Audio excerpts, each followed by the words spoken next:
বন্ধুরা 22শে জানুয়ারিতে রামলালার প্রাণ প্রতিষ্ঠা করা হয়েছে। তার পরের দিনই কয়েক লক্ষ লোক নিজের আরাধ্যকে এক ঝলক দেখার জন্য ঘন্টার পর ঘন্টা লাইনে দাঁড়িয়েছিল। এই সময় একটি বানর গর্ভগৃহে প্রবেশ করে। সেই সময় শ্রী রাম জন্মভূমি ট্রাস্ট টুইটারে এই বিষয়ে সবাইকে অবগত করায় যে আমাদের তো এটা মনে হচ্ছে যে স্বয়ং হনুমানজি রামলালাকে দর্শন করতে এসেছেন। এই ঘটনাটি ঘটেছে 23শে জানুয়ারি বিকেল 5:30টার দিকে। তখন প্রায় 3 লাখ ভক্তরা রামলালাকে দর্শন করেছেন এবং প্রায় 2 লাখ ভক্তরা বাইরে লাইনে দাঁড়িয়ে আছেন। প্রথম দিন প্রায় 5 লাখ ভক্তরা রামলালার দর্শন করেছেন।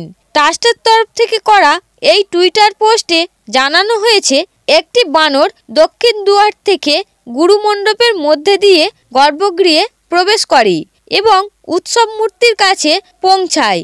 বাইরে থাকা পুলিশ ফোর্স তাকে দেখেই দৌড়ায়, এটা ভেবে যে বানরটি উৎসব মূর্তিটিকে নিচে না ফেলে দেয়। কিন্তু যখনই পুলিশ টিম ওই বানরের দিকে দৌড়ায় তখনই বানরটি শান্তভাবে উত্তর দুয়ারের দিকে যেতে থাকে। দুয়ার বন্ধ থাকার কারণে পূর্ব দিকে ঘুরে যায় এবং দর্শনার্থীদের সাথে হাঁটতে হাঁটতে কাউকে কোনো ডিস্টার্ব না করে পূর্ব দুয়ার দিয়ে বাইরে চলে যায়। এমনিতে তো অযোধ্যাতে এভাবে বানরের উপস্থিতি এটা কোনো প্রথম নয়।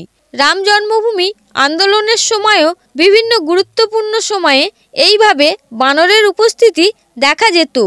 এদিকে আবার রামলালার মূর্তি নির্মাতা অরুণ যোগীরাজ এমন একটি অলৌকিক ঘটনা নিজের মুখে শোনালেন যা শুনে আপনিও অবাক হবেন। অরুণ যোগীরাজ বলেছে, রাম মন্দিরের গর্ভগৃহে যে মূর্তি স্থাপিত করা হয়েছে তা আমি তৈরি করিনি। আসলে উনি নিজের কথাটি অন্যভাবে বলতে চাইছেন। উনি বলেছেন, গর্ভগৃহের বাইরে পর্যন্ত আমার মূর্তির ছবি আলাদা ছিল, কিন্তু যেই মূর্তিটি গর্ভগৃহে প্রবেশ করানো হলো সঙ্গে সঙ্গে তার স্বরূপ বদলে গেল।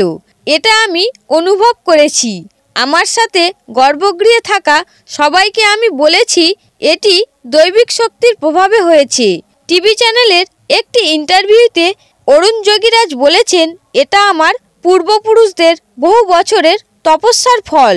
ঈশ্বর এই কাজের জন্যই হয়তো আমাকে পৃথিবীতে পাঠিয়েছেন।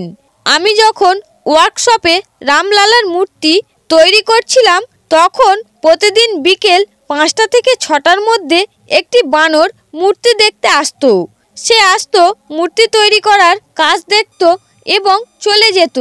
কর্মশালায় এরকমভাবে বানর আসতে থাকায় আমাদের কাজ করতে বাধা সৃষ্টি হতো, আমাদের মনোসংযোগ নষ্ট হতো।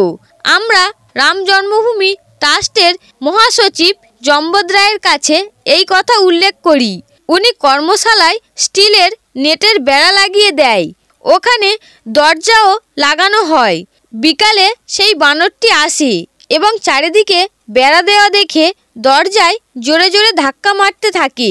অরুণ যোগীরাজ বলেছেন, আমি যখন দরজা খুলে দিই তখন সে ভিতরে আসে এবং মূর্তি কতটা তৈরি হয়েছে দেখে এবং আবার চলে যায়।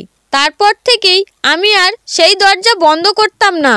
এরকমই চমৎকারী অলৌকিক ঘটনা অযোধ্যাতে প্রতিদিন ঘটছে। আজ যে ভব্য মন্দির নির্মিত হয়েছে তা কয়েক হাজার কারসেবক এবং রাম ভক্তদের বলিদানের স্বরূপ আমরা পেয়েছি। বন্ধুরা, ভিডিওটি ভালো লাগলে লাইক শেয়ার অবশ্যই করবেন এবং কমেন্টে জয় শ্রীরাম লিখবেন।